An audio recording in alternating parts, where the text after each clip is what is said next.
أعوذ بالله من الشيطان الرجيم. بسم الله الرحمن الرحيم. فانطلقا حتى إذا أتيا أهل قرية استطعما أهلها فأبوا أن يضيفوهما فوجدا فيها جدارا يريد أن ينقض فأقامه قال لو شئت لاتخذت عليه أجرا قال هذا فراق بيني وبينك سأنبئك بتأويل ما لم تستطع عليه صبرا أما السفينة فكانت لمساكين يعملون في البحر فأردت أن أعيبها وكان وراءهم ملك يأخذ كل سفينة غصبا وأما الغلام فكان أبواه مؤمنين فخشينا أن يرهقهما طغيانا وكفرا فأردنا أن يبدلهما ربهما خيرا منه زكاة وأقرب رحما وأما الجدار فكان لغلامين يتيمين في المدينة وكان تحته كنز لهما وكان أبوهما صالحا فأراد ربك أن يبلغا أشدهما ويستخرجا كنزهما رحمة من ربك وما فعلته عن أمري ذلك تأويل ما لم تستطع عليه صبرا. آج کا درس سورۃ الکہف کی آیت نمبر 77 سے شروع ہو رہا ہے. واقعہ چل رہا ہے حضرت موسیٰ اور خضر علیہ السلام کا. حضرت موسیٰ علیہ السلام اللہ تعالیٰ کے حکم سے حضرت خضر کے پاس پہنچے. کچھ علم اور حقیقت کا علم اور چیزوں کی حقیقت تک پہنچنے کے لیے جو علم فہم سمجھ درکار ہے اس کو پانے کے لیے حضرت موسیٰ علیہ السلام نے حضرت خضر کی صحبت اختیار کی. اس سے پہلے گزر چکا کہ دونوں نے سفر شروع کیا. پہلے شروع کشتی میں سوار ہوئے. کشتی والوں نے بغیر کرائے کے یعنی فری میں دونوں کو اپنی کشتی میں سوار کر دیا. لیکن کشتی میں بیٹھتے ہی حضرت خضر علیہ السلام نے کشتی توڑ دی. کشتی میں عیب لگا دیا یا کشتی کا ایک تختہ اکھاڑ کر پھینک دیا. پھر آگے بڑھے. دونوں آگے چلے. کچھ بچے کھیلتے ہوئے نظر آئے. حضرت خضر نے ایک بچے کو پکڑا اور اس کو ذبح کر دیا. معصوم بچہ تھا, نابالغ بچہ تھا اور دکھنے میں بہت خوبصورت بھی تھا. حضرت خضر نے اس کو پکڑ کر لٹایا اور ذبح کر دیا. اب تیسرا واقعہ پیش آیا. فانطلقا, دونوں چلے. حتی اذا اتیا اہل قریہ, یہاں تک کہ جب وہ ایک بستی والوں کے پاس پہنچے. بستی کے بارے میں بہت ساری روایتیں ہیں تفسیروں میں کہ وہ انطاکیہ کی بستی ہے, ایکا کی بستی ہے, یہودیوں کی ایک بستی ہے. خیر جو بھی بستی تھی دونوں وہاں پر پہنچے.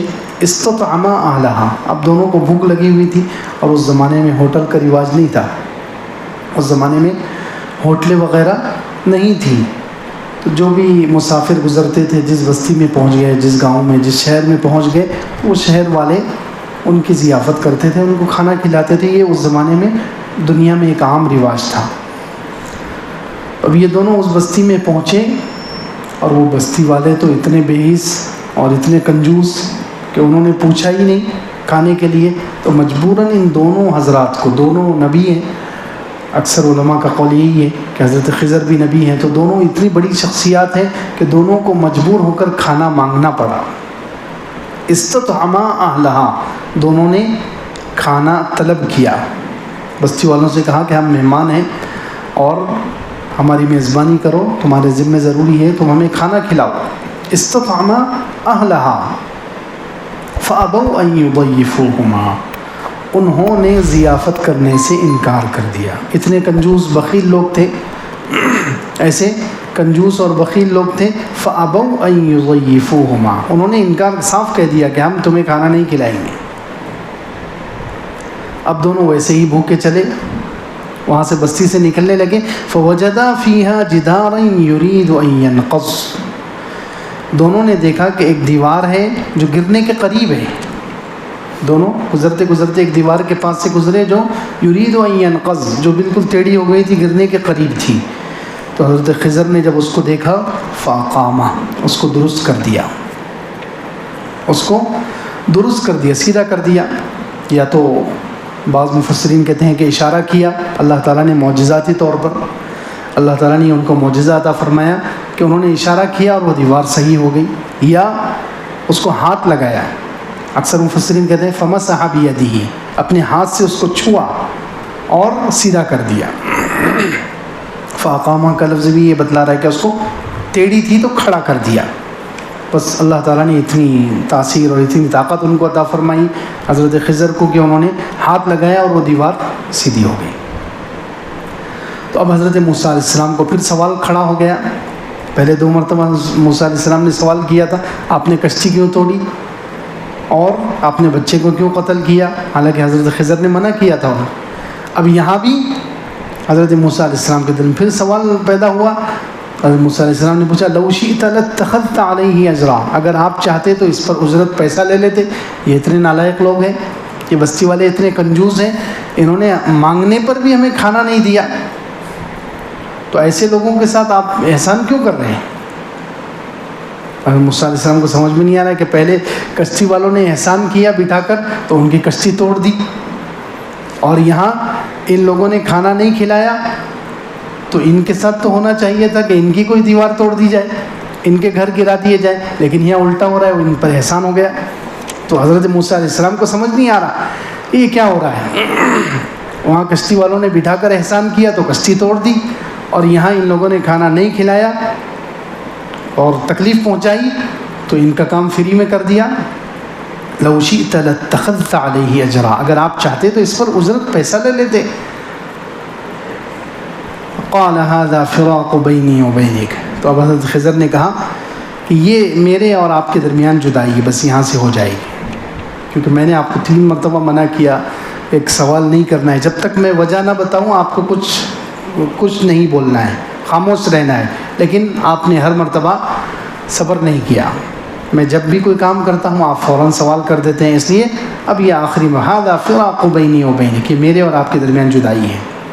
سأنبئک بتأویلی ما لم تستطع علیہ صبرا، عن قریب میں بتاؤں گا حقیقت ان کاموں کی جن پر آپ صبر نہیں کر سکے. جو تینوں باتیں پیش آئی ہیں، تینوں واقعات جو آپ کو لگ رہے ہیں کہ یہ بالکل شریعت کے خلاف ہیں، تو ان سب کی حقیقت میں اب آپ کو بتلاتا ہوں. سأنبئک بتأویل ما لم تستطع علیہ صبرا. اما السفینۃ فکانت لمساکین یعملون فی البحر فاردت ان اعیبها. بہرحال کشتی، اب وجہ بتا رہے ہیں حضرت خضر، تینوں معاملے کی حقیقت بتا رہے ہیں.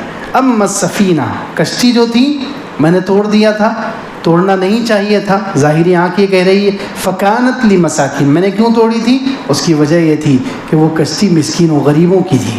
یعملون فی البحر، جو اس سمندر میں کام کرتے تھے، مزدوری کرتے تھے، کشتی چلا کر اپنا گزارا کرتے تھے. فاردت ان اعیبها، تو میں نے سوچا کہ ان کی کشتی کو عیبدار کر دوں، کشتی توڑ کر، کشتی نہیں تھی وہ، تو اس میں عیب لگا دوں. کیوں؟ وَكَانَ وَرَاءَهُمْ مَلِكٌ يَأْخُذُ كُلَّ سَفِينَةٍ غَصْبًا، کیونکہ ان کے پیچھے ایک بادشاہ تھا جو ہر کشتی کو چھین کر لے لیتا، جو اچھی کشتی نظر آئی اس کو لے لیتا تھا، جو اچھی اور نئی کشتی نظر آئی اس کو لے لیتا تھا. اور یہ لوگوں کو یہ چیز معلوم نہیں تھی، اس لیے میں نے سوچا کہ ان کی کشتی میں سوراخ کر دوں، اس کشتی کو توڑ دوں، عیبدار بنا دوں. وہ بادشاہ جب دیکھے گا کہ یہ کشتی نئی نہیں ہے، یہ خراب کشتی ہے، تو وہ نہیں لے گا، ان کا ذریعہ معاش بچ جائے گا، ان کا روزی کمانے کا ذریعہ بچ جائے گا.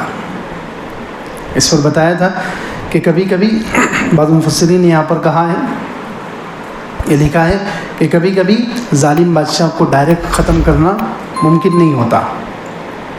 حضرت خضر یہ بھی تو کر سکتے تھے کہ وہ جو ظالم بادشاہ سب کی کشتیاں چھین رہا ہے ڈائریکٹ اس کو ہی مار دیتے، اللہ سے اجازت لے کر اس کو ہی ختم کر دیتے، لیکن ایسا نہیں کیا. کیوں؟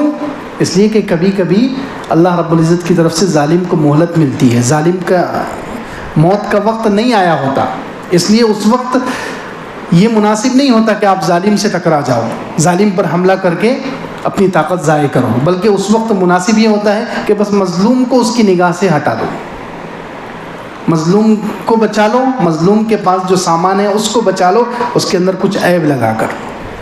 کبھی کبھی یہ مناسب ہوتا ہے. جیسے اسی آیت کی وجہ سے آج کل جو ہندوستان میں ہمارے مدارس ہیں, بر صغیر میں جو 150 سال پہلے یہاں مدارس کا جو جال بچھایا گیا علماء نے, یہاں جو مدرسوں کا جو جال بچھایا ہے وہ اسی آیت کی وجہ سے, اسی آیت میں غور کر کے اور مدارس بنا کر علماء نے کیا اس میں ایک بہت بڑا عیب چھوڑ دیا. جیسے حضرت خضر نے کشتی میں عیب لگا دیا تاکہ وہ کشتی بچ جائے, ظالم کی نگاہ میں نہ آئے, تو یہاں علماء نے 150 سال پہلے مدرسے دیوبند ہیں اور پورے ہندوستان میں, پاکستان, بنگلہ دیش جب ایک ہی تھا, سب جگہ مدرسے قائم کیے, لیکن اس میں ایک بڑا عیب چھوڑ دیا. وہ عیب کیا ہے کہ اس میں دنیاوی تعلیم کا رواج نہیں رکھا, دنیاوی تعلیم اس میں داخل نہیں کی تاکہ ظالم بادشاہوں کی نظر اس پر نہ پڑ جائے مدرسوں پر اور وہ نقصان نہ پہنچائے. اللہ اکبر, یہ حکمت تھی کہ جیسے یہاں خضر علیہ السلام نے کشتی میں عیب لگا دیا تاکہ ظالم کی نگاہ میں وہ کشتی نہ آئے اور ظالم اس کو چھین نہ لے. تو ایسے ہی علماء نے مدرسے قائم کیے, لیکن مدرسوں میں ایک عیب چھوڑ دیا, اس میں دنیاوی تعلیم, ٹیکنالوجی یہ داخل نہیں کی, کیونکہ اگر یہ داخل کر دی جاتی تو ظالموں کی نگاہ میں پہلے ہی مدرسے آ جاتے اور وہ مدرسے بند کر دیتے اور آج کروڑوں لوگ ایمان سے محروم ہو جاتے. تو اس میں عیب رہنے دیا تاکہ مسلمانوں کا دین بچ جائے, کافروں کی نگاہ میں مدرسے نہ آئیں, مدرسوں پر نگاہ نہ پڑے اور مدرسے چپکے سے کام کر کے چلے جائیں, اور الحمدللہ وہ کام ہو گیا, کروڑوں لوگوں کا ایمان, دین محفوظ ہے. خیر, پھر دوسرے کی وجہ بتائی, وہ اما الغلام, بچے کو جو قتل کیا تھا وہ کیوں کیا تھا؟ فَكَانَ أَبَوَاهُ مُؤْمِنَيْنِ, اس کے ماں باپ مسلمان تھے, بچے کو اس نے قتل کیا. وَأَمَّا الْغُلَامُ فَكَانَ أَبَوَاهُ مُؤْمِنَيْنِ, اس کے ماں باپ مومن تھے. فَخَشِينَا أَن يُرْهِقَهُمَا طُغْيَانًا وَكُفْرًا, ہمیں ڈر ہوا کہ یہ بچہ ان دونوں کو سرکشی میں اور کفر میں مبتلا نہ کر دے. تو بچے سے ماں باپ کو اتنا لگاؤ تھا, اتنی محبت تھی, اور اللہ رب العزت کو معلوم تھا کہ یہ بچہ آگے چل کر کافر بنے گا. ہے تو مسلمان ماں باپ کا بچہ, مومن ماں باپ کا بچہ تھا, لیکن اللہ رب العزت کو تو ساری چیزوں کا علم ہے پہلے سے ہی. تو اللہ رب العزت کو معلوم تھا کہ اگر یہ بچہ بڑا ہو گیا, اگر یہ بچہ بڑا ہو گیا تو یہ آگے چل کے خود بھی کافر بنے گا, اور چونکہ ماں باپ کو اس سے بہت محبت ہے تو اس کی محبت میں آ کر ماں باپ بھی کافر ہو جائیں گے, ماں باپ بھی سرکشی میں مبتلا ہو جائیں گے.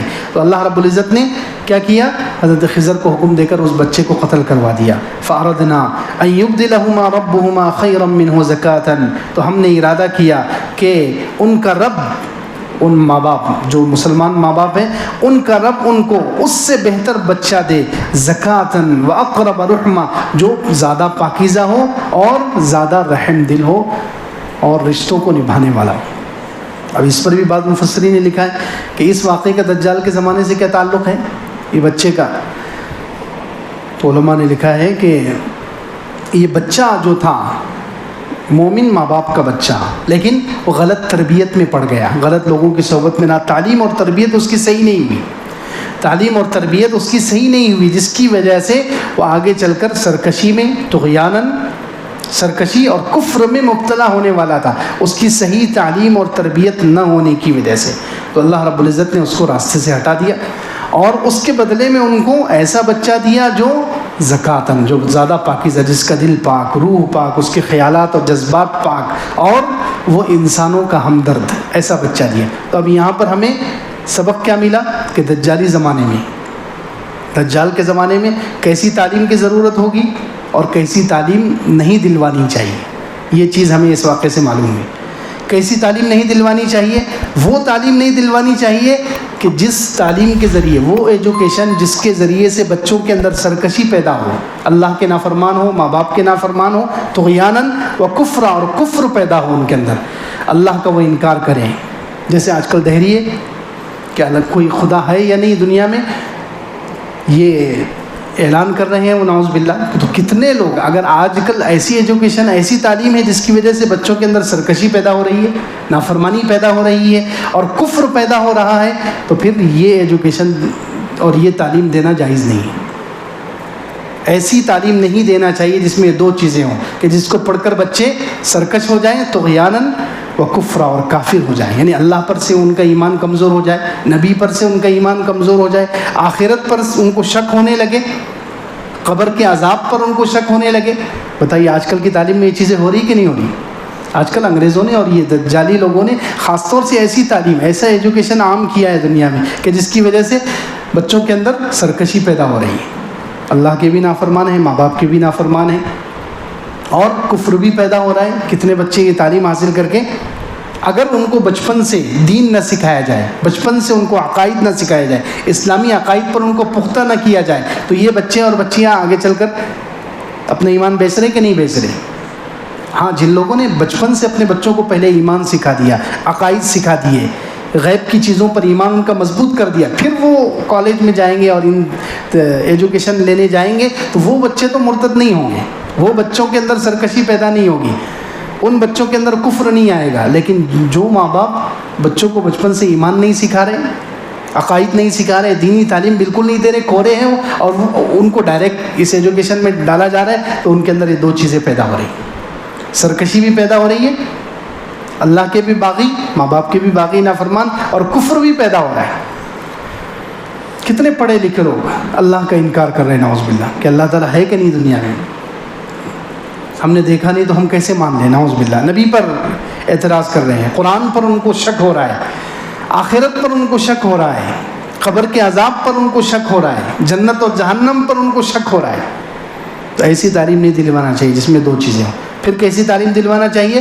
جس کے اندر, جس تعلیم کے ذریعے سے بچے زکاتاً پاک ہوں, ان کے خیالات پاکیزہ بنیں, ان کے جذبات اچھے ہوں, ان کی روح پاک ہو, ان کا دل پاک ہو. تو یہ ایک تو اس تعلیم میں پاکیزگی ہو, دوسرے اقرب رحمہ, ہمدردی پیدا ہو, انسانوں کی ہمدردی, رشتہ داروں کے ساتھ, ماں باپ کے ساتھ, سب کو لے کر چلنا, نبھانا, ہمدردی پیدا ہو. تو یہ تعلیم دلانی چاہیے.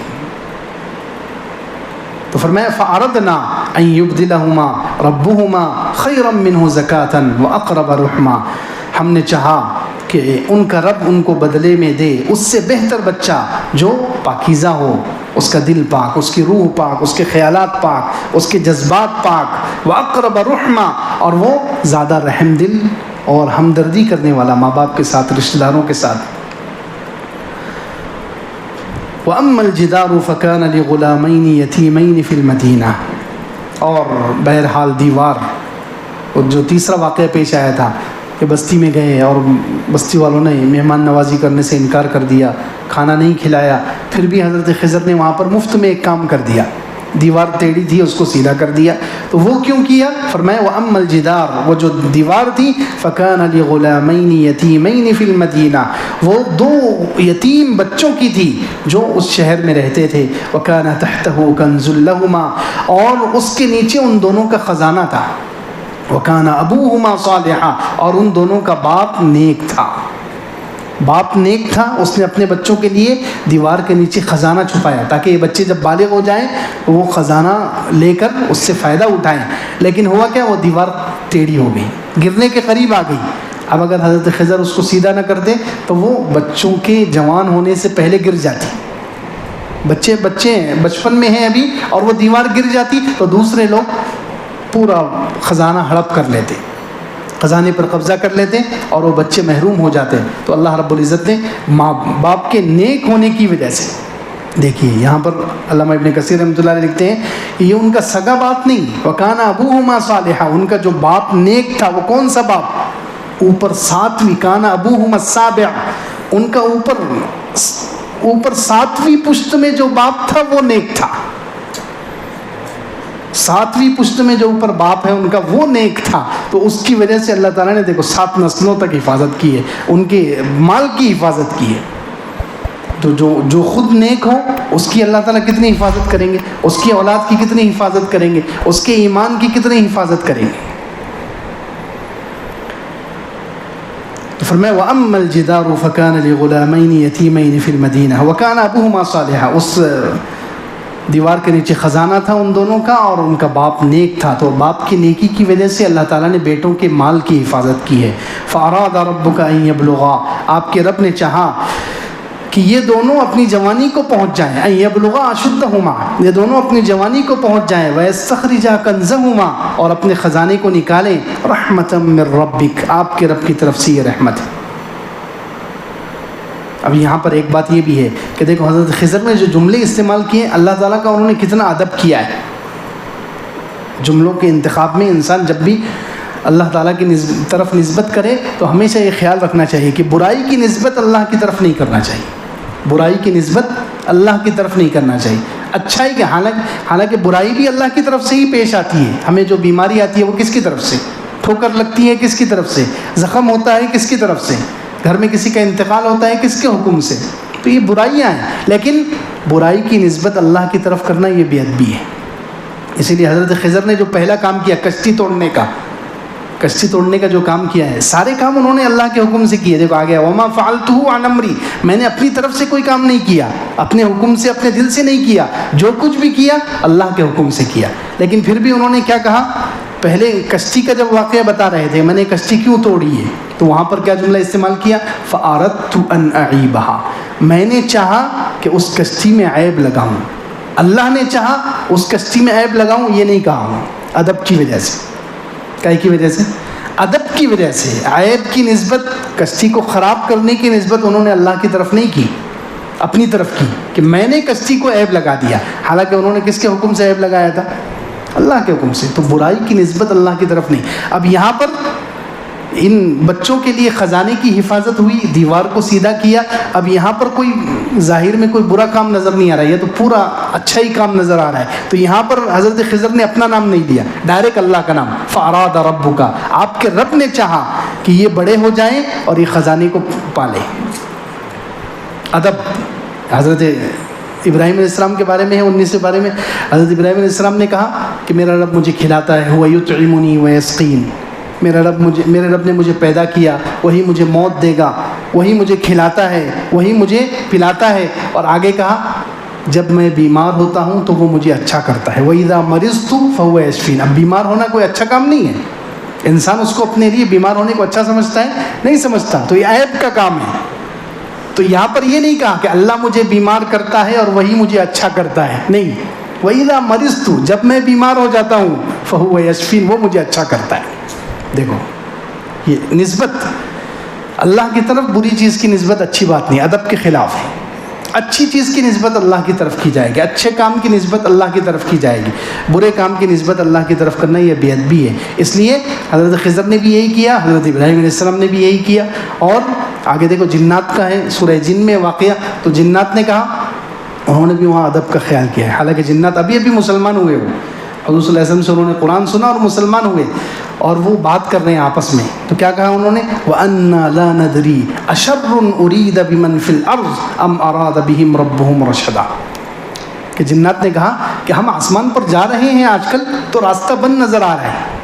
پہلے جنات جاتے تھے آسمان پر اور کوئی بھی خبریں وہاں سے سن کر آتے تھے اور نیچے آ کر زمین پر نجومیوں کو بتاتے تھے اور بہت خوش ہوتے تھے اور کریڈٹ لیتے تھے اور اپنے آپ کو نعوذ باللہ یہ سمجھتے تھے کہ ہم بہت بڑے ہیں، خدا ہیں، اس طریقے سے۔ لیکن جب مسلمان ہو گئے تو وہ کہہ رہے ہیں کہ اب ہم اوپر جاتے ہیں تو راستہ بند نظر آتا ہے، پتہ نہیں کیا ہوا، کیا کہہ رہے ہیں، وَأَنَّا لَا نَدْرِي، ہم نہیں جانتے، أَشَرٌّ أُرِيدَ بِمَنْ فِي الْأَرْضِ، زمین میں برائی کا ارادہ کیا گیا ہے یا ان کا رب ان کی بھلائی چاہتا ہے۔ دیکھیے یہ نہیں کہا اللہ نے زمین میں برائی کا ارادہ کیا ہے یا اللہ ان کے ساتھ بھلائی کا ارادہ کرنا چاہتا ہے، یہ جملے نہیں کہے انہوں نے۔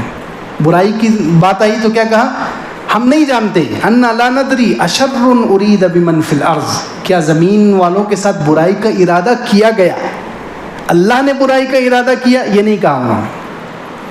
کیا زمین میں برائی کا ارادہ کیا گیا ہے زمین والوں کے ساتھ، یا ام اراد بہم ربہم رشدا، یا ان کے رب نے ان کے لیے ہدایت کا ارادہ کیا ہے۔ یہ ہدایت والی بات اچھی تھی تو یہ اللہ کا نام لے لیا، اور شر والی بات بری تھی وہاں اللہ کا نام نہیں لیا۔ تو ادب بھی بہت ضروری ہے کہ اللہ کی طرف جب نسبت کریں تو اچھے کام کی نسبت، اچھی چیزوں کی نسبت اللہ کی طرف کریں، اور برے کام ہو جائیں یا برے کام کی نسبت کرنا ہو جو ہمیں پسند نہیں ہے، اس میں اللہ کی طرف نسبت نہیں ہے۔ فرمایا فَأَرَادَ رَبُّكَ أَن يَبْلُغَا أَشُدَّهُمَا وَيَسْتَخْرِجَا كَنزَهُمَا رَحْمَةً مِّن رَّبِّكَ، آپ کے رب نے چاہا کہ وہ دونوں یتیم بچے اپنی جوانی کو پہنچ جائیں، وَيَسْتَخْرِجَا كَنزَهُمَا اپنے خزانے کو نکالیں، رحمةً من ربی آپ کے رب کی رحمت سے، وما فعلته عن امری یہ سارے کام میں نے اپنے دل سے نہیں کیے، ذلك تأویل ما لم تستطع علیہ صبرا یہ حقیقت ہے ان چیزوں کی جس پر آپ صبر نہیں کر سکے۔ اب اس میں کچھ باتیں ہیں۔ سب سے پہلے یہ 3 واقعات جو ہیں اس میں 3 سوال۔ ایک سوال تو یہ ہے کہ حضرت خضر نے کشتی، پہلا جو واقعہ پیش آیا کشتی میں سوار ہوئے اور کشتی توڑ دی، تو کشتی کیوں توڑی؟ حضرت خضر نے جو کشتی توڑی ہے کشتی کیوں توڑی؟ تو یہاں شریعت کا، ہماری شریعت کا بھی ایک قاعدہ معلوم ہوتا ہے۔ وہ کیا قاعدہ ہے کہ کشتی کو توڑ کر حضرت خضر نے اس کی حفاظت کی ہے۔ کیوں؟ اس لیے کہ وہاں 2 نقصان سامنے تھے، ایک بڑا نقصان تھا، ایک چھوٹا نقصان تھا۔ تو جہاں شریعت میں ایسا، دنیا میں ہمیں کوئی ایسا معاملہ پیش آ جائے کہ سامنے 2 راستے ہوں، 2 آپشن ہوں اور دونوں نقصان والے ہوں، 2 آپشن ہوں اور دونوں نقصان والے، 2 راستے دونوں نقصان والے، تو جہاں کم نقصان ہو وہ راستہ اختیار کیا جائے گا۔ تو اب یہاں پر 2 راستے تھے، یہاں 2 راستے تھے، ایک تو کشتی کو توڑنا، یہ چھوٹا نقصان، یہ چھوٹا نقصان تھا، اور یا اس کے مقابلے میں بڑا نقصان یہ تھا کہ وہ ظالم بادشاہ کشتی چھین لیتا، ظالم بادشاہ کشتی چھین لیتا تو وہ تو ان لوگوں کا بڑا نقصان ہو جاتا، پورا ذریعہ ہی کمانے کا ہاتھ سے چل جاتا۔ تو اس لیے حضرت خضر نے کیا کہ کشتی کو جانے نہیں دیا، کشتی کو رکھا لیکن اس میں عیب لگا دیا۔ تو جہاں انسان کے سامنے 2 راستے ہوں، ایک بڑا نقصان والا راستہ، ایک چھوٹے نقصان والا، تو چھوٹے نقصان والے راستے کو اختیار کیا جائے گا۔ اس کو اہون البلیتین بھی کہا جاتا ہے۔ اسی طرح دوسرا جو واقعہ ہے کہ بچے کو قتل کروایا، اللہ رب العزت نے حکم دیا حضرت خضر کو کہ بچے کو قتل کر دو، کیونکہ یہ بچہ آگے چل کے کیا کرنے والا ہے، خود بھی کافر بنے گا، ماں باپ کو بھی کفر اور شرک میں مبتلا کرے گا۔ اب سوال یہ پیدا ہوتا ہے کہ اللہ تعالیٰ تو یہ بھی کر سکتے تھے کہ قتل کیوں کروایا؟ اللہ تعالیٰ تو اس پر قادر ہے کہ بچے کو ہدایت دے دیتے، قتل نہ کرواتے، یہ بھی تو ہو سکتا ہے، قتل نہ کرواتے، بچے کو ہدایت دے دیتے تاکہ اس کے ماں باپ کو غم بھی نہ ہوتا اور سب کا ایمان بھی بچ جاتا۔ تو اللہ تعالیٰ نے یہ نہیں کیا، یہ آسان کام تھا، بچے کو ہدایت دے دینا، اس کا دل بدل دینا، اس کو کافر نہ ہونے دینا، یہ کام آسان تھا، لیکن وہ نہیں کیا، اللہ تعالیٰ نے قتل کروایا۔ کیوں؟ اللہ تعالیٰ یہ بتانا چاہتے ہیں کہ یہ دنیا جو ہے مومن کے لیے آزمائش کی جگہ ہے، دنیا میں ایمان والے کے لیے آزمائش آنا لازمی ہے، مومن پر آزمائش آنا لازمی ہے۔ اگر اللہ تعالیٰ وہ دوسرا راستہ اختیار کرتے تو اس کے جو ماں باپ تھے ان پر آزمائش نہیں آتی، کیونکہ ماں باپ کو بچے کے قتل کی وجہ سے ان کو غم جھیلنا پڑا، اس کی وجہ سے کتنے آخرت میں ان کے درجات بلند ہوئے ہوں گے، کتنا ثواب ملا ہوگا۔ اللہ تعالیٰ یہ چاہتے ہیں کہ دنیا میں ہر ایمان والے کو ضرور آزمائیں، اسی لیے کہا قرآن میں احسب الناس ان یترکوا ان یقولوا آمنا وهم لا یفتنون، کیا لوگ یہ سمجھتے ہیں کہ انہیں یوں ہی چھوڑ دیا جائے گا، کہ انہوں نے کہا زبان سے کہ ہم مسلمان ہو گئے تو انہیں یوں ہی چھوڑ دیا جائے گا اور ان پر آزمائش نہیں آئے گی؟ نہیں، ہر ایمان والے پر ضرور بالضرور آزمائش آئے گی، تاکہ معلوم ہو کون سچا ایمان والا ہے کون جھوٹا ہے، درجات کو بلند کرنے کے لیے اور کھرے کوٹے میں تمیز کے لیے اللہ رب العزت کی طرف سے آزمائش لازمی ہے۔ اس لیے اللہ رب العزت نے یہ راستہ اختیار کیا کہ بچے کو قتل کروایا تاکہ اس کے ماں باپ کو ٹینشن و غم آئے اور پھر ان کے ایمان کی حقیقت بھی معلوم ہو اور ان کے درجات بلند ہوں۔ اسی طرح تیسرے واقعے میں تو کہ انسان کوئی بھی کام کرے، کوئی بھی کسی فری میں کسی کی خدمت کر دے، فری میں، کہ جیسے خضر نے وہ دیوار صحیح کر دی، فری میں کسی کی خدمت کرے اور اس کو دوسروں کو فائدہ پہنچائے، یہ تو ساری شریعتوں میں جائز ہے۔ دوسری بات کہ یہاں جو 3 واقعات پیش آئے، حضرت موسیٰ علیہ السلام کی زندگی میں بھی پہلے 3 واقعات پیش آ چکے تھے، ایسے ہی اس سے ملتے جلتے 3 احداث، 3 واقعے حضرت موسیٰ علیہ السلام کی زندگی میں پیش آ چکے تھے۔ کیسے؟ کہ یہاں کشتی میں جب سوار ہوئے، حضرت خضر نے کشتی کو توڑا، اب یہاں کشتی کو توڑنے کے لیے حضرت خضر نے اور اللہ رب العزت نے بالکل الٹ اسباب اختیار کیے۔ اسباب کیسے اختیار کیے؟ الٹ اسباب اختیار کیے. ہونا تو یہ چاہیے تھا کہ کشتی کی حفاظت کے لیے عام طور پر چیز کی حفاظت کے لیے چیز کو توڑا نہیں جاتا، الٹا اس کو ٹوٹنے سے بچایا جاتا ہے. ایسے ہی ہوتا ہے، کسی بھی چیز کی حفاظت کے لیے اس کو ٹوٹنے سے بچایا جاتا ہے. توڑ کر کہاں حفاظت کی جاتی ہے؟ کسی چیز کو توڑ کر حفاظت کی جائے ایسا کہیں دیکھا ہے؟ یہ بالکل عقل کے خلاف ہے، اسباب کے الٹ. تو یہاں اللہ رب العزت نے کیا کیا کہ کشتی توڑ کر اللہ نے حفاظت کر کے بتائی، اسباب کے الٹ. ایسے ہی حضرت موسیٰ علیہ السلام کے بچپن میں واقعہ پیش آ چکا کہ حضرت موسیٰ علیہ السلام کی والدہ نے کیا کیا، ان کو سمندر میں ڈال دیا. اب دیکھو وہاں سمندر میں ڈال کر حفاظت نہیں کی جاتی، نکال کر حفاظت کی جاتی. سمندر میں ڈال کر حفاظت نہیں ہوتی، سمندر سے نکال کر حفاظت ہوتی ہے. تو ایسا ہی واقعہ اسباب کے الٹ کر کے اللہ تعالیٰ نے ان کی حفاظت کر کے بتلائی حضرت موسیٰ علیہ السلام کی. ویسا ہی واقعہ یہاں بھی پیش آیا. اسی طرح بچے کو قتل کیا حضرت خضر نے. حضرت موسیٰ علیہ السلام کے بھی ہاتھ سے بھی ایک قتل ہوا تھا، حضرت موسیٰ علیہ السلام کے ہاتھ سے بھی ایک قتل ہوا. جا رہے ہیں، دوپہر کا وقت ہے، جب فرعون کے پاس رہتے تھے، فرعون کے محل میں رہتے تھے حضرت موسیٰ علیہ السلام. اس وقت کی بات ہے، جوان ہے. جاتے ہوئے دیکھا کہ دو آدمی لڑ رہے ہیں، ایک موسیٰ علیہ السلام کے خاندان کا ہے، ایک فرعون کے خاندان کا ہے. دونوں کو لڑتے ہوئے دیکھا تو حضرت موسیٰ علیہ السلام کو نظر آیا کہ فرعون کے خاندان کا جو قبطی ہے وہ ظلم کر رہا ہے، وہ ظالم ہے. تو حضرت موسیٰ علیہ السلام نے اس کو تنبیہ کرنے کے لیے فوقظہ موسیٰ، ایک مکہ مارا اور اس کا کام تمام ہو گیا. تو جیسے وہاں حضرت موسیٰ علیہ السلام سے انجانے میں قتل ہوا تھا تو یہاں بھی حضرت خضر سے قتل ہوا. یہ بھی اس سے ملتا جلتا واقعہ. اسی طرح حضرت خضر نے تیسرے واقعے میں ایک بستی والوں نے کھانا کھلانے سے انکار کر دیا اور حضرت خضر نے فری میں ان کا کام کر دیا. بستی والوں کے ایک شخص کا دیوار گر رہی تھی، اس کو سیدھا کر دیا. حضرت موسیٰ علیہ السلام نے بھی ایسے کیا. جب مدین پہنچے دیکھا کہ سب بکریاں چرواہے جتنے تھے سب اپنی بکریوں کو پانی پلا رہے ہیں. دو لڑکیاں ایک طرف کھڑی ہوئی ہے، وہ پانی نہیں پلا رہی. ان سے پوچھا ما خطبکما، تمہارا کیا واقعہ ہے، تم کیوں ایک طرف کھڑی ہو؟ کیونکہ قالتا لا نسقی حتی یصدر الرعاء، جب تک یہ چرواہے پانی پلائیں گے ہم ان کے بیچ میں داخل نہیں ہوتے، یہ جب پلا کر چلے جائیں گے تو ہم اپنی بکریوں کو پانی پلائیں گے. تو حضرت موسیٰ علیہ السلام نے وہاں پر ان کی بکریوں کو پانی پلایا، ان دو لڑکیوں کی، اور فری میں پانی پلوایا، ان سے کوئی بدلہ نہیں لیا، جیسے یہاں پر حضرت خضر نے کیا. اور سیم واقعات تین حضرت موسیٰ علیہ السلام کی زندگی میں پیش آ چکے تھے، ویسے ہی یہاں پر پیش آئے. ایک اور بات کہ ان تین واقعات سے تقدیر کی تین قسمیں بھی معلوم ہوتی ہیں. یہ بھی بعض مفسرین نے لکھا، ان تین واقعات سے تقدیر کی تین قسمیں بھی معلوم ہوتی ہے.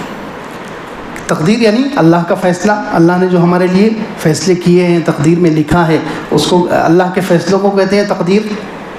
تو کچھ اللہ کے تقدیری فیصلے ایسے ہوتے ہیں جو ظاہر میں برے، ظاہر میں ہمیں اللہ کے حساب سے برے نہیں ہیں، ہمیں وہ برے لگتے ہیں. کچھ تقدیری فیصلے ہوتے ہیں جو ظاہر میں نظر آتے ہیں کہ یہ برے ہیں، حالانکہ ان میں خیر ہوتی ہے، اور کچھ دنوں کے بعد وہ خیر ہمیں نظر آ جاتی ہے، دنیا میں ہی سمجھ میں آ جاتا ہے کہ اچھا اس میں یہ خیر چھپی ہوئی تھی. جیسے یہاں پر کشتی والوں کا واقعہ، کہ حضرت خضر نے ان کی کشتی توڑ دی. اب شروع میں تو کشتی والوں کو تعجب ہوا کہ یہ ہمارے لیے برا ہوا، ہماری کشتی نہیں تھی، اس کا نقصان ہو گیا. تو ظاہر میں یہ تقدیری فیصلہ برا معلوم ہو رہا ہے، حالانکہ اس میں خیر چھپی ہوئی ہے. اور وہ خیر ان کو کچھ دن کے بعد نظر آ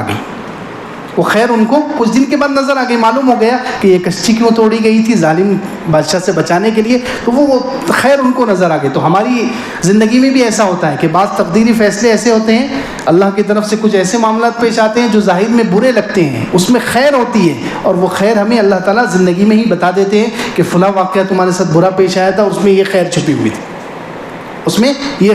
ہوئی تھی.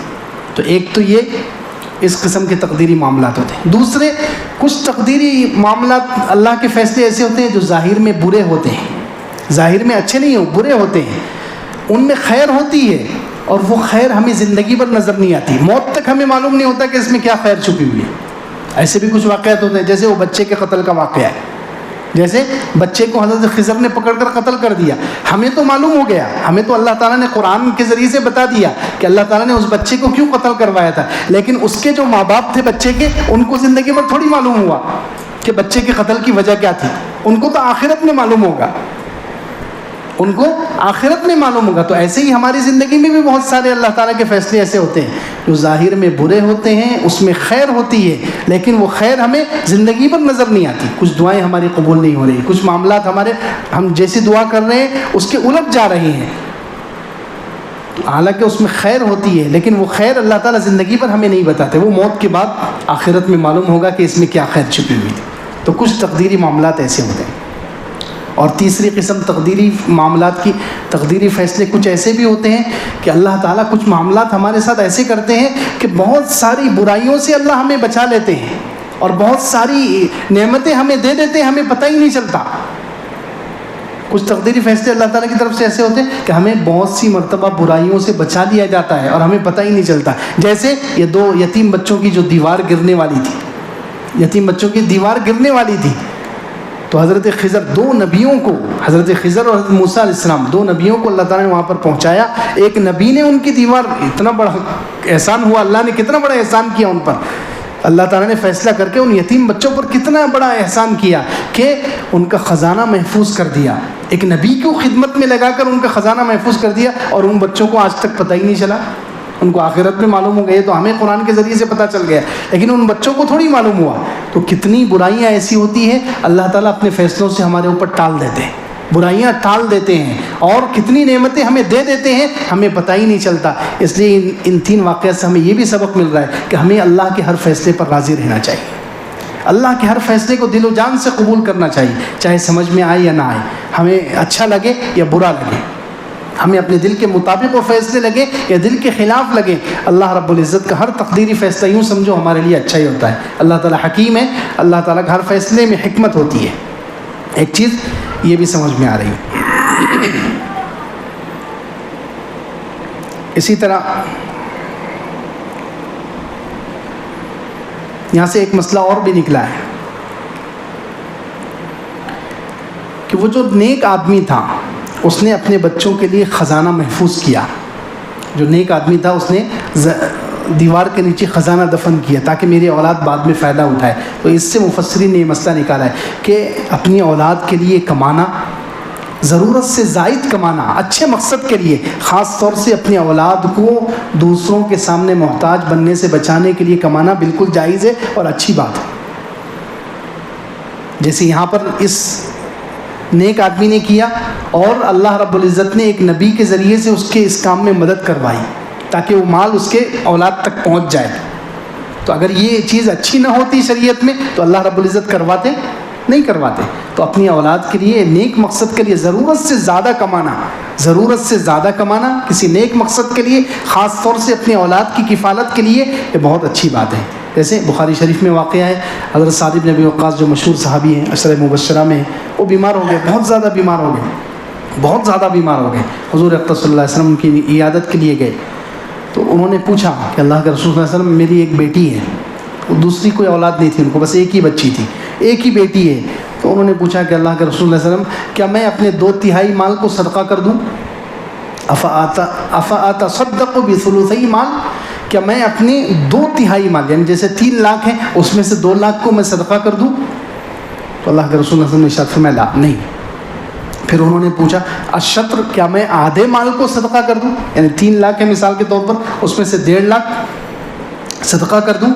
اللہ کے رسول اللہ علیہ وسلم نے ارشاد فرمایا نہیں، اگر کرنا ہی ہے تو 1/3 کو صدقہ کرو، یعنی 3 لاکھ ہیں مثال کے طور پر، اس میں سے 1 لاکھ کو صدقہ کرو، 2 لاکھ اپنی اولاد کے لیے چھوڑو۔ پھر آگے فرمایا کہ تم اپنی اولاد کو اپنے باپ مالدار چھوڑ جاؤ، یہ بہتر ہے اس سے کہ انہیں غریب چھوڑ جاؤ اور وہ دوسروں کے سامنے ہاتھ پھیلائیں۔ تم اپنی اولاد کو اپنے باپ مالدار چھوڑ جاؤ، یہ بہتر ہے اس سے کہ انہیں غریب اور فقیر کر کے چھوڑ جاؤ اور وہ دوسروں کے سامنے ہاتھ پھیلائیں۔ پھر آگے فرمایا کہ تم جو بھی خرچ کرو گے اگر اچھی نیت سے خرچ کرو گے تو اس پر تمہیں ضرور ثواب ملے گا، چاہے بیوی بچوں پر، حتیٰ کہ بیوی کے منہ میں لقمہ بھی ڈالو گے، اگر ثواب کی نیت سے یہ کام کیا ہے اس پر بھی تمہیں اجر دیا جائے گا۔ خیر، یہاں سے ایک بات یہ بھی معلوم ہوئی۔ اسی طرح ایک چیز اس سے یہ بھی معلوم ہوئی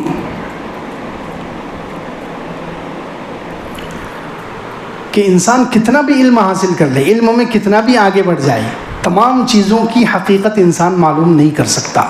تمام دنیا اور دنیا کی ہر چیز ہر چیز کی مکمل تفصیل اور ہر چیز کی مکمل حقیقت معلوم ہو جائے، ایسا نہیں ہو سکتا۔ آگے چل کے جب دجال آئے گا اور دجال اور اس کے جو ماننے والے ہیں وہ یہ دعویٰ کریں گے کہ ہم سب کچھ جان چکے ہیں، سب کچھ جانتے ہیں، تو اسی کی وجہ سے وہ لوگ گمراہ ہو جائیں گے اور کفر تک پہنچ جائیں گے۔ یہ مفسرین نے لکھا ہے کہ یہ علم کے دعویٰ کریں گے وہ کہ ہم سب کچھ جانتے ہیں۔ ظاہر سی بات ہے وہ دنیاوی تمام اسباب پر، ٹیکنالوجی اور یہ ساری جتنی مادی چیزیں اس پر کنٹرول کریں گے، ہر چیز کا ڈاٹا محفوظ کریں گے وہ، اور اس کو وہ یہ سمجھ لیں گے کہ ہر چیز کی حقیقت مکمل، تمام چیزوں کا علم ہمیں حاصل ہو گیا، اب علم کی کوئی چیز باقی نہیں رہی۔ تو جب وہ لوگ یہ سمجھیں گے کہ ہمیں سارا علم حاصل ہو گیا اور اب ہم سے زیادہ کچھ نہیں جانتا ہے، تو یہاں پر وہ لوگ گمراہ ہو جائیں گے۔ یہ 3 واقعے ہیں کہ جس میں حضرت موسیٰ علیہ السلام جتنی بڑی شخصیت ہے، جن کو اتنا بڑا علم ہے، وہ بھی نہیں جان سکے کہ یہ 3 واقعات کے پیچھے کیا راز چھپا ہوا ہے، یہ 3 واقعات کے پیچھے کیا حقیقت چھپی ہوئی ہے۔ جب موسیٰ علیہ السلام جیسی شخصیت نہیں جان سکی، ان کو نہیں معلوم ہو سکا، تو دوسرا کون سا بندہ ایسا ہو سکتا ہے جس کو ساری چیزوں کی حقیقت معلوم ہو جائے؟